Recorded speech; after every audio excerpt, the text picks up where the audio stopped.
नमस्कार प्रणाम। अभी हमारी मौजूदगी शेखपुरा जिला के बरसा गांव में है, जहां पे एक युवक ने कहा जाए तो मिसाल पेश की है। मिसाल की चर्चा हम इसलिए कर रहे हैं क्योंकि महज 1 साल के अंदर 3 ज्वाइनिंग, यूं कहा जाए तो इन्होंने जो जो नौकरी को चाहा सबको ज्वाइन किया और बारी बारी से दूसरा नौकरी लेते गए और पहले नौकरी को रिजाइन देते गए। तो अभी हम जो है वही युवा के पास है। अभी हार्डली इनका जो है वो बिहार दरोगा का रिजल्ट जो है आया है और बिहार दरोगा में अब ज्वाइनिंग करने की तैयारी है। तो वही युवक के साथ अभी हम मौजूद हैं। क्या नाम है पहले आपका, ये बताइए। जी, मेरा नाम गोपाल कुमार है। गोपाल कुमार जी, आप ये बताइए कि आप कौन कौन से नौकरी को कब कब ज्वाइन किया और कितना दिन ज्वाइन करने के बाद कौन कौन से नौकरी को आप फिर दोबारा ज्वाइन किया। देखिए, मेरा पहला सिलेक्शन तो हुआ था 2023 का एसएससी जीडी में। इसमें मुझे आईटीबीपी मिला था। तो मैं उसे 26 सितंबर को तमिलनाडु मदुरै है वहाँ पे ज्वाइन किया था। फिर इसी बीच मेरा मतलब बिहार एक्साइज कांस्टेबल का वो रिजल्ट पेंडिंग था। तो मुझे वहाँ ज्वाइन करना पड़ा कि क्या पता हो सकता है ये नहीं हो मतलब मुझे डाउट में थे डाउट कि थे तो होगा हाँ, कि नहीं होगा। तो मैं वहाँ चला गया। फिर वहाँ गया तो वहाँ पे 2.5 महीने रहने के बाद मुझे 13 नवंबर को शायद रिजल्ट आया था बिहार एक्साइज कांस्टेबल का मेरिट। फिर आया तो मैंने वहाँ रिजिग्नेशन लेटर दे दिया। फिर वहाँ से रिज़ाइन करके 8 दिसंबर को शायद, याद नहीं मुझे पूरा, लेकिन 8 दिसंबर को हम मतलब मुझे छोड़ा गया और फिर यहाँ आकर 13 दिसंबर को मैं मद्य निषेध हाँ, ज्वाइन किया। फिर 13 दिसंबर को मद्य निषेध ज्वाइन अच्छा, किया। क्या कुछ रीजन था आईटीबीपी को आप छोड़ दिए, मद्य निषेध ज्वाइन किए? क्या कुछ रीजन से आप छोड़े और ज्वाइन किए इसको? ऐसा नहीं है कि मतलब आईटीबीपी खराब जॉब है, अच्छी जॉब वो भी है, लेकिन मुझे था कि आगे बढ़ना है और वहाँ पे है कि पढ़ाई का टाइम नहीं मिल पाता, वहाँ पे किसी को भी पढ़ने का उतना टाइम नहीं मिलता। और दूसरी वजह ये भी था कि मैं सोचता था कि मतलब अपने परिवेश में, अपने स्टेट में ही रह के थोड़ा-सा कोई अच्छा सा जॉब करूँ, जिससे कि घर परिवार के साथ भी रह सकूँ। मतलब आपको लगा कि बिहार मद्य निषेध में अगर होता है तो हमें बिहार में ही रहना है। बिहार में रहना, और दूसरी बात है कि यहाँ पे आपको आगे बढ़ने का मौका ज़्यादा है वहाँ से। वहाँ पढ़ाई करने का मौका थोड़ा कम मिलता है। तो नहीं इसमें के बाद पढ़ाई करने का टाइम आपको मिलता था हाँ, पूरा? इसमें होता है कि हम लोग अभी ग्रुप सेंटर में हैं, तो यहाँ होता था कि 1 दिन ड्यूटी होता है और अगले दिन रेस्ट होता है हम लोग का। तो हम लोग को अगले दिन पूरे पढ़ाई करने का मौका मिल जाता था। और फिर वही दरोगा वाला पीटी फॉर्म डाला हुआ था, पीटी का एग्ज़ाम दिए। फिर इसी बीच हुआ क्या, पीटी हो गया, तो पीटी होने के बाद हम लोग का जो इंस्पेक्टर सर वहाँ के हैं, उन्होंने कहा कि ठीक है, जिसका भी मेंस का एग्ज़ाम है, उनका ड्यूटी पटना ही लगेगा, वो पटना से बाहर नहीं जाएँगे। अच्छा। और पीटी पीरियड हम लोग का माफ़ हो गया। तो फिर मतलब पीटी परेड आप लोगों को करने का हाँ, जरूरत नहीं जिनका था। भी पीटी हो गया था, मतलब पीटी प्री एग्ज़ाम हुआ था, उनका मतलब पीटी परेड नहीं करते थे वो, और उनका ड्यूटी भी पटना ही लगता था, जो 2 ढाई घंटे का होता था। अच्छा, और फिर तो मतलब फुल टाइम मिल जाता फुल था टाइम आपको मिला। पढ़ाई करने हाँ, के 1 लिए। महीने का टाइम मिला, तो हम लोगों ने पूरी अच्छी तरह से, मतलब 12 लड़के थे हमारे साथ, तो पूरा पढ़ाई किया सभी लोगों ने और फिर मेंस का एग्ज़ाम दिए, मेंस में भी आया। फिर लगा शायद मेरिट बने या ना बने, लेकिन मेरा क्वेश्चन अच्छा सही था, तो मुझे था कि विश्वास था कि मेरा तो बन ही जाएगा, क्योंकि 84 मेरा सही थे। तो 84 100 में 84 क्वेश्चन सही करना एक बहुत बड़ी बात है। तो मुझे था कि मतलब मेरा हो जाएगा। फिर भी डाउट था कि हो सकता है, क्या पता और लोग होंगे जो हमसे भी ज़्यादा लाए हों, तो नहीं भी हो सकता है। पर फाइनली बन ही गया मेरिट दरोगा में, तो अब कुछ दिन में इसको भी रिजिग्नेशन देना है, रिज़ाइन देना है इसको भी, और वो भी ज्वाइन करना है दरोगा वाला। मतलब समझिए, सबसे पहले आईटीबीपी को रिजाइन देकर मद्य निषेध ज्वाइन किए और अब मद्य निषेध को रिजाइन देकर बिहार दरोगा ज्वाइन करना है। ये बहुत बड़ी उपलब्धि है और कहा जाए तो ये एक छोटे से परिवार से, किसान के बेटे, और इनका जो परिवार है वो थोड़ा विपरीत परिस्थिति से लड़ते हुए इनको जो है सपोर्ट किया, पढ़ाया लिखाया, और इन्होंने भी जो है वो सच्चे दिल से, जिसे कहा जाता है ना कि आपका गार्जियन किस लेवल का है और आप किस लेवल की मेहनत कर रहे हैं। अगर आपका परिवार आपको किसी तरह से कहा जाए तो अपना पेट काट के, अपना जो भी कहा जाए, जिस स्थिति में परिवार आपको पढ़ा रहा है और आप अगर उस हिसाब से सच्ची मेहनत करते हैं तो कहीं ना कहीं आपको कामयाबी मिलेगी। और उसका जीता जागता उदाहरण हमारे सामने जो है वो गोपाल कुमार हैं। और गोपाल कुमार ने महज 1 साल के अंदर, अच्छा कितना दिन हुआ तीनों नौकरी को छोड़े और तीसरे नौकरी को ज्वाइन करना है, कितना दिन लमसम हो रहा होगा? 1 साल? नहीं, साल भर नहीं हुआ अभी, 9 महीने हुए, क्योंकि 26 सितंबर को मेरा फर्स्ट ज्वाइनिंग था। और आज आप देख रहे हैं कि 12 क्या है, जुलाई है, तो अभी साल भर भी नहीं हुआ अभी। तो 9 महीने के अंदर तीसरी ज्वाइनिंग, और वो भी बिहार दरोगा में। अच्छा, एक चीज़ हम कहना चाहेंगे, कई लोग ये सोचते होंगे आपने आईटीबीपी का एग्ज़ाम दिया, आपने मद्य निषेध का भी एग्ज़ाम दिया होगा और आपने बिहार दरोगा का भी एग्ज़ाम दिया, तो आखिर 3 एग्ज़ाम आप 3 पैटर्न का एग्ज़ाम जो है वो निकाले हैं, तो आखिर लोगों को क्या कुछ कहना चाहिएगा? किस तरह से एग्ज़ाम होता है? किस तरह से तीनों के एग्ज़ाम में क्या कुछ अंतर आपको देखने को मिला? देखिए आईटीबीपी तो सेंट्रल फोर्स है, तो वहाँ पे तो लोग मतलब ये नहीं ब्लेम कर सकते कि वहाँ पे चोरी होता है, ये होता है, वो होता है। तो मेरा तैयारी था मैथ रीजनिंग, उसमें ज़्यादा कुछ वैसा होता नहीं क्योंकि वो डिफेंस जॉब है, कांस्टेबल का जॉब है। तो उसमें ज़्यादा क्वेश्चन मतलब हार्ड होते नहीं हैं, आप बस नंबर लाइए, अपना पोस्ट वाइज मिलता है, जिसका जितना नंबर होता है उस हिसाब से मिलता है। तो वो हाँ हुआ। फिर लेकिन मद्य निषेध में होता है क्या कि लोगों को एक भ्रम है कि बिहार में बिना मतलब घूस के या बिना रिश्वत के नौकरी होती नहीं। लेकिन इसमें 689 सीट थी, मात्र 689। और मुझे भी ऐसा पहले लगता था कि शायद यहाँ मतलब बिहार में बिना रिश्वत का नौकरी नहीं होगा। पर जब मैंने एग्ज़ाम दिया तो मुझे नहीं आशा था कि इसका रिजल्ट आने वाला है, क्योंकि लोग जैसा बोलते हैं वैसा ही मतलब मुझे भी लग रहा था कि बिना रिश्वत का तो यहाँ आने वाला नहीं। फिर जब इसका एक रिजल्ट आया रिटन का, तो फिर लगा कि नहीं, इसके पीछे अब हम भी लगते हैं। जब एग्ज़ाम आ गया तो आगे भी होगा। और फिर इसका वही एग्ज़ाम दिए तो उम, बना। उसी बीच तो हम आईटीबीपी में थे इसी बीच, लेकिन इसका भी मेरिट बना तो आए। फिर बिहार दरोगा का दिए, तो मतलब उसी टाइम मुझे लगने लगा कि अब ऐसा नहीं है। जब 689 में हम सीट में अपना सीट एक पक्का कर सकते हैं, जिसमें लोग बोलते हैं कि बहुत ज़्यादा चलता है ये वो, तो जब 689 में बन सकता है तो फिर 1275 में क्यों नहीं बन सकता?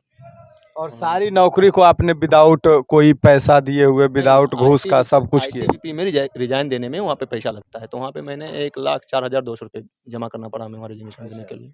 कई लोगों का ये ज़हन में सवाल भी होता है कि लोग कैसे पढ़ाई करते हैं, लोग किस तरह से टाइम निकाल के कैसे, क्या उनका शेड्यूल होता है जीवन का, किस तरह से वो शेड्यूल बना के कितने घंटे पढ़ाई करते हैं, कितने घंटे क्या कुछ करते हैं, उनके लिए क्या कुछ कहना चाहिए? ठीक, मेरा था क्या कि मतलब जब भी आपको मौका मिले आप पढ़ें। ऐसा नहीं है कि आप रूटीन बनाएं कि मुझे 12 घंटा पढ़ना है तो पढ़ना है, नहीं। अगर जो अभी आप कुछ नहीं कर रहे हैं तो पढ़ाई कीजिए, क्या करना है। जैसे घर में रहते थे, यहाँ गाँव में ही रहते थे, तो मुझे तो कोई काम है नहीं, या तो पढ़ना है या खेलना सोना है, और कोई काम होता नहीं था मुझे। घर वालों का भी बहुत सपोर्ट रहा कि मुझे कोई काम मिलता नहीं था, तो बस पढ़ाई करना है या फिर सोना है, आप जो भी करें। तो उसमें था कि मेरा मतलब लोग होते हैं ना कि वजन ले लेते हैं, वर्डन बना लेते हैं कि नहीं मुझे इतना घंटे पढ़ना है, इतना याद करना है। मैं ऐसा नहीं करता था। मुझे था कि बस अपना मतलब खुद के साथ ईमानदारी से काम करते जाना है। आपको जब भी मौका मिले पढ़ाई करते रहिए। ऐसा नहीं है कि लोग कहते हैं 12 घंटा पढ़े, 14 घंटा पढ़ो। मैंने ऐसा कभी किया ही नहीं। मैं 7 घंटे मैक्सिमम बहुत ज़्यादा पढ़ा। अच्छा, उस युवाओं को क्या कहना चाहिएगा? आपके गाँव के भी बहुत सारे युवा होंगे जो स्ट्रगल कर रहे हैं, पढ़ाई कर रहे हैं और कहीं न कहीं किसी स्थिति पे जाके टूट रहे हैं। आप में से भी जो लोग वीडियो देख रहे हैं, वो लोग में से भी कई ऐसे लोग होंगे, आपके भी बच्चे होंगे, जो कई जो पोस्ट का जो है वो एग्ज़ाम दिए, लेकिन एग्ज़ाम में रिज़ल्ट नहीं आने के कारण कई लोग कई जगह पे टूटते हैं। उस स्थिति में लोगों को क्या कुछ कहिएगा? देखिए, जो भी कुछ होता है आपके अच्छे के लिए होता है। मेरा 2020 में एयरफोर्स का हुआ था। सब चीज़ हो गया था, सिर्फ मेरिट में मतलब मेरा हैंड बैंड में हो गया था, मैं आउट हो गया था।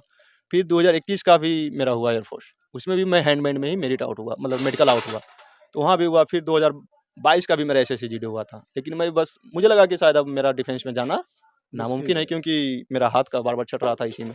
तो मैं 22 का मेडिकल देने नहीं गया था जीडी में, लेकिन 23 में हुआ। तो फिर घर वालों ने बोला कि ठीक है जाकर देखो, वो मिलिट्री है, ये पारा मिलिट्री है, तो शायद इसका मेडिकल करने का तरीका, लेने का तरीका अलग हो। तो मैं गया तो इसमें हुआ। तो मैं ये नहीं कहता कि मतलब टूटता है, मतलब नहीं, सपने टूटते हैं लोगों के, पर ये नहीं कि आप छोड़ देंगे पढ़ाई करना या फिर टूटते हैं। मेरे साथ एक लड़का था जो 2021 में, हाँ 21 में ही उसका जब टीओडी लागू हो गया था, टूर ऑफ ड्यूटी, तो उसका मेडिकल हो गया था। वो पढ़ाई करने में वो भी अच्छा लड़का था, और उसका हो गया, वो 4 साल का जॉब कर रहा है। अब 6 महीने 8 महीने में वो वहाँ से रिटायर होके वापस आ जाएगा एयरफोर्स से। लेकिन मेरा नहीं हुआ, तो देखिए कि आप, मैं मतलब कहाँ से कहाँ मैं दरोगा बन गया, वो बेचारा 4 साल में, अब 2 मतलब 4 महीने में वो वापस आ जाएगा। तो ये नहीं है कि मतलब आपको नहीं हो रहा है तो आप समझिए उस आपदा को आप अवसर बनाइए कि मेरा नहीं हुआ, इसका मतलब कि मुझे कुछ और अच्छा मिलने वाला है। तो उसके लिए आप तैयारी कीजिए, आप लगे रहिए, टूटना नहीं है किसी को। मैं तो लोगों को भी बोलता हूँ कि यार कुछ नहीं होता है, वो अच्छे के लिए होता है। और ये चीज़ें मुझे तब पता चला जब एक मेरा भाई है, चचेरा भाई, वो भी मतलब 2446 वाले में दरोगा ही है। तो उसका 2 बार मेरिट आउट, वो भी बिहार पुलिस से हुआ था, वो मेरिट आउट हुआ था। लेकिन फाइनली फर्स्ट टाइम में उसका भी दरोगा हो गया था। तो मुझे उस टाइम लगा था कि नहीं, कुछ नहीं होना भी आपके फ़ेवर में जा सकता है। तो उसका 2 बार नहीं हुआ, अगर जब वो कांस्टेबल हो गया होता तो शायद कांस्टेबल ही रह जाता, आगे का दरोगा नहीं बनता। तो कभी-कभी कुछ नहीं होना आपके लिए अच्छा होता है। कई लोगों का ये भी कहना है कि आज के डेट में नौकरी मिलना और भगवान से मिलना बात बराबर है। लेकिन ये वीडियो सरासर उस वाक्यों को जो है वो खारिज करता है, क्योंकि आप देख सकते हैं कि अगर आप सच्चे दिल से मेहनत करते हैं, आप ईमानदारी से पढ़ाई करते हैं, तो आप वो हर मुकाम को हासिल करेंगे जिस मुकाम को हासिल करने के लिए आप इतनी जिद्दोजहद और आप इतनी मेहनत कर रहे हैं। तो यही हमारे साथ गोपाल थे, जिन्होंने सबसे पहले एयर फोर्स में 2-2 बार इनका रिजल्ट हुआ और मेडिकल में थोड़ा सा हैंड प्रॉब्लम के कारण इनको जो है वो एयर फोर्स नहीं मिल पाया, ज्वाइनिंग नहीं हो पाई। लेकिन इन्होंने अपने जिद को नहीं छोड़ा और फिर लास्टली इन्होंने आईटीबीपी ज्वाइन किया। आईटीबीपी के बाद इन्होंने बिहार मद्य निषेध ज्वाइन किया और बिहार मद्य निषेध के बाद अब बिहार दरोगा की तैयारी है। अच्छा, कैसा लग रहा है अब आपको, ये बताइए? मुझे तो ठीक लग रहा है, अच्छा लग रहा है, लेकिन मतलब मैं ये सोच रखा हूँ वो उसके हिसाब से ये बहुत कम है। मगर ऊपर अभी जाने का सोचा हूँ कि मैं अभी और तैयारी करूँगा। शायद मेरा और आगे बढ़ने की तैयारी है। क्या टारगेट है गोपाल कुमार था को? बीपीएससी करना, अच्छा। बीपीएससी देखना है मुझे, क्योंकि मैं मतलब जो चीज़ आगे देखता हूँ भगवान ने मेरा साथ दिया है, बजरंगबली ने, कि जो चीज़ भी मैं देख रहा हूँ वो मुझे मिल जा रहा है। उसके पीछे मेहनत तो करता हूँ मैं, लेकिन भगवान का भी साथ बहुत मिल रहा है भगवान मुझे। पे भी भरोसा करते हैं? बहुत ज़्यादा। कौन से भगवान पे ज़्यादा भरोसा है? मेरा बजरंगबली पे है, मैं बजरंगबली को बहुत मानता हूँ। इनका अभी भी ये टारगेट नहीं है कि बिहार दरोगा को हमने पा लिया तो बस रुक जाना है। इनकी टारगेट जो है बीपीएससी है और बीपीएससी इनको क्रैक करना है और बीपीएससी निकालना है। बाकी वीडियो बनाने का मात्र और मात्र यही कारण था कि आप लोगों को कुछ मोटिवेशन मिल सके, कुछ मोटिवेट हो सके, और जो लोग कहीं न कहीं बीच रास्ते में, बीच सफ़र में टूटते हैं, उन लोगों के लिए ये संदेश है कि आप लोगों को टूटना नहीं है। अपने टारगेट को, जो लक्ष्य को आपने साधा है, उस लक्ष्य तक अपने जिद से आगे बढ़िए और आपका जब जिद रहेगा लक्ष्य को हासिल करने का, तो आप ज़रूर अपने लक्ष्य को हासिल करेंगे। किसी की फैमिली बैकग्राउंड उतना ठीक नहीं रह पाता है, जिसके कारण वो लोग ढंग से पढ़ाई नहीं कर पाते हैं, तो उनके लिए क्या कुछ कहना चाहिए? आपने फैमिली बैकग्राउंड की बात की, सपोर्ट की बात की, तो मैं बता देता हूँ कि एक हैं सर मेरे जो गाँव के ही हैं, अभिनंदन कुमार सिंह, जिन्होंने मतलब जिनका सपोर्ट मेरे लाइफ में बहुत रहा। जब मुझे लगा था मतलब बचपन में कि मुझे शायद मतलब मेरा बैकग्राउंड उतना बढ़िया नहीं है कि मुझे पढ़ाई करना पड़ेगा, लेकिन उस टाइम मुझे मूव ऑन करने का मन आ गया था कि मुझे छोड़ देना है, शायद पढ़ाई नहीं कर पाऊँगा, पर उनका सपोर्ट बहुत था, फाइनेंशियली सपोर्ट उनका रहा। तो फिर मैंने पढ़ाई जारी रखी और फिर धीरे-धीरे छोटी-छोटी सपोर्ट मिलती गई, मैं करता गया। तो अच्छी बात ये है ना कि मतलब आपको सभी जो गाँव में खासकर उनका तो फैमिली बैकग्राउंड वैसा ही है, जैसा मेरा है, सारे लोग तो एक ही हैं। तो ये नहीं सोचना कि ये कि मेरा नहीं होगा, कुछ नहीं है, छोटा-मोटा चीज़ आप ऐसा तो नहीं है कि किन्हीं के पास 500-1000 रुपए नहीं होंगे बुक खरीदने के लिए, या 1000-2000 में कोर्स आ जाते हैं आज के टाइम। तो वो अच्छा, एक और सवाल है। गोपाल कुमार इतना तैयारी किए, इतने नौकरी में ज्वाइन किए, रिजाइन भी दिए। गोपाल कुमार क्या सजेस्ट करना चाहेंगे लोगों को? कई तरह के बुक आते हैं, लोग कन्फ्यूजन में रहते हैं कि क्या पढ़ूं, क्या नहीं पढ़ूं, कौन से बुक्स पढ़ने से हमारा कौन सा एग्ज़ाम निकलेगा, तो इसके बारे में क्या कुछ अनुभव है आप? देखिए, जो अभी नए-नए आए हैं, तो उनके लिए सबसे पहले है कि आप कहीं से क्लास कर लीजिए, किन्हीं टीचर से। मैं ये नहीं कहता कि आप इनसे कीजिए या इनसे कीजिए, लेकिन मैं ज्ञान बिंदु को फ़ॉलो करता था, तो उनका ऑनलाइन कोर्स लिया हुआ था। तो है कि आप एक बार कोर्स कर लीजिए, उसके बाद लुसेंट और घटना चक्र आपके लिए सफिशिएंट है। मेरा जो है, क्योंकि मेरा फर्स्ट अटेम्प्ट ही था, मैंने 11 बुकें नहीं पढ़ी, हाँ, ये नहीं किया, वो नहीं किया। मैंने लुसेंट पढ़ता रहा और घटना चक्र, ये 2 बुक फ़ॉलो करता रहा और काफ़ी अच्छे मार्क्स थे मेरे, 84 थे। तो 100 में 84 मुझे लगता है कि बस घटना चक्र और ये लुसेंट के दम पे ही मेरा आया। और मैथ रीजनिंग है तो वो तो आपको करना ही पड़ेगा, मैथ रीजनिंग भी आपको करना पड़ेगा, किन्हीं से कर सकते हैं आप, ऐसा नहीं कि यहीं से। लेकिन लुसेंट और घटना चक्र सफिशिएंट है। तो देखिए, आप उम्मीद करते होंगे कि आपको ये वीडियो में बहुत सारे मोटिवेटेड बातें सुनने को मिला होगा और बहुत सारी ऐसी भी बातें जो शायद आपको अब ये लग रहा होगा कि हम इस चीज़ को करके, इस कार्य को फॉलो करके हम अपने मुकाम को हासिल कर सकते हैं। बाकी आप फिलहाल देख रहे थे बदलो बिहार न्यूज़ और हम हैं आपके साथ गुलशन कुमार, और इसी तरह के वीडियो देखने के लिए आप हमारे चैनल को सब्सक्राइब कर लीजिए। अगर आप मुझे फेसबुक पे देख रहे हैं तो फॉलो कर लीजिएगा और यूट्यूब पे देख रहे हैं तो सब्सक्राइब कर लीजिएगा। चलिए मिलते हैं नेक्स्ट वीडियो में, तब तक के लिए जय हिंद, जय बिहार।